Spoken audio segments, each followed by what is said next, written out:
ডায়েরিতে সকলকে ওয়েলকাম। আজ দেখুন সকালের ব্রেকফাস্টের জন্য আমি কি রেসিপি নিয়ে চলে এসেছি, চিড়ের পোলাও। আর এই চিড়ের পোলাও বানানোর জন্য চিড়েটাকে আমি প্রথমে ভালো করে ধুয়ে জল ঝরিয়ে নেব। তারপর দেখুন আমি ঘরে থাকা যা সবজি ছিল সেটাই দিয়ে আমি এই পোলাওটা বানাবো।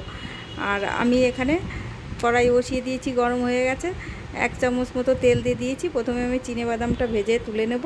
আর ঘরে আরও কিছু ড্রাই ফ্রুট থাকলে আপনি দিতে পারেন। আমি যেমন একটু কাজু কিশমিশও এখানে দিয়ে দিলাম, সেটাও ভেজে তুলে নেব। আর খুব তাড়াতাড়ি হয়ে যায় সকালের ব্রেকফাস্ট এটা খেতে, কিন্তু খুবই সুন্দর লাগে। রোজ দিন কিন্তু রুটি খেতে ভালো লাগে না, তাই এক ধরনের খাবার কিন্তু খেতে খুবই সুন্দর লাগে। তো আর খুব তাড়াতাড়ি হয়ে যায়। আর ওই তেলের মধ্যে আমি 1 চামচ ঘি দিয়ে দিলাম। ফোড়নে দিয়ে দিলাম একটু সর্ষে, কারি পাতা থাকলে ভালো হতো, আমার ঘরে নেই তাই আমি দেইনি। আর কেটে রেখেছি কুচি কুচি করে গাজর আর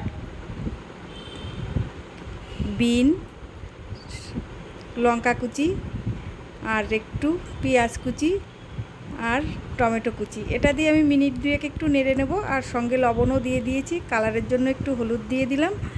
এটা দিয়ে 2 মিনিট মতো একটু নেড়ে নেব। আর যে চিড়েটা আমি ধুয়ে রেখেছিলাম জল ঝরিয়ে, চিড়েটাও দিয়ে দেবো। সেটা দিয়েও ভালো করে মিশিয়ে নেব। আর এর মধ্যে দিয়ে দেবো আমি হালকা করে একটু চিনি। আপনারা এটা স্কিপ করে যেতে পারেন। আর যে ভাজা বাদামগুলো ছিল সেটা দিয়েও ভালো করে মিশিয়ে নেব।